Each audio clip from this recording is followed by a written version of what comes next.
है। सोच लकी, कुछ तो सोच, उस शेर से कैसे बचा जाए। सोच लकी, सोच। अभी गधे को एक आइडिया आया और वो उस कंकाल के पास जाकर बैठ गया।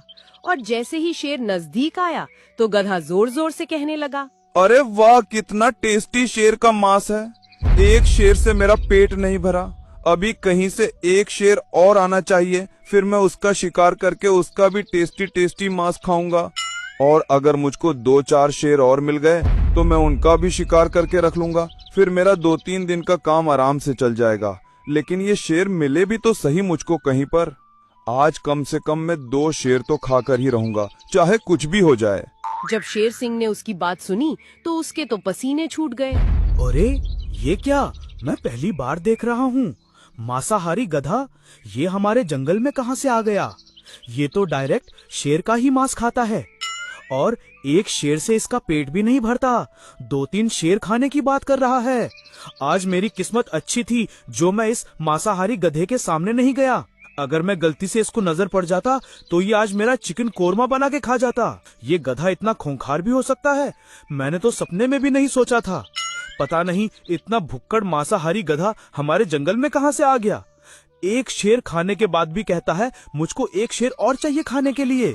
लगता है ये कोई चमत्कारी गधा है, अवश्य ही इसके पास कोई जादुई शक्तियां होगी।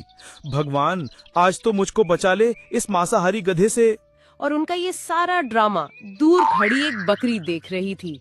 अरे पता नहीं ये गधा किस जंगल का है जो हमारे जंगल के महाराज को मूर्ख बना रहा है। क्यों ना इस गधे की सारी करतूत मैं अपने महाराज को जाकर बता दूं, फिर तो महाराज मुझसे बहुत ही ज्यादा खुश हो जाएंगे और हो सकता है खुश होकर मुझे महामंत्री भी बना दे। और फिर सारे जंगल में मेरा अलग ही रुतबा होगा, सब जानवर मुझको सलाम करेंगे। और फिर बकरी शेर की तरफ चल पड़ी।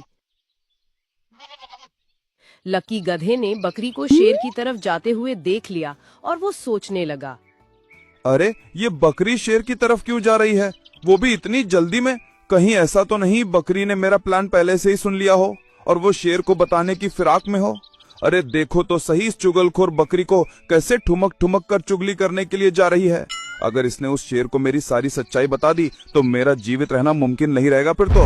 बकरी ठुमक ठुमक कर शेर की ओर बढ़ रही थी और वो घबराए हुए शेर के पास जा पहुंची। अरे शेरराज, तुम यहाँ पर घबराए हुए क्यों बैठे हो? लगता है किसी बड़ी मुसीबत का सामना करके आए हो, इसीलिए मैं आपकी उस मुसीबत को ही दूर करने आई हूँ। बकरी, क्या मतलब है तुम्हारा? जो भी कहना है तुमको साफ साफ कहो।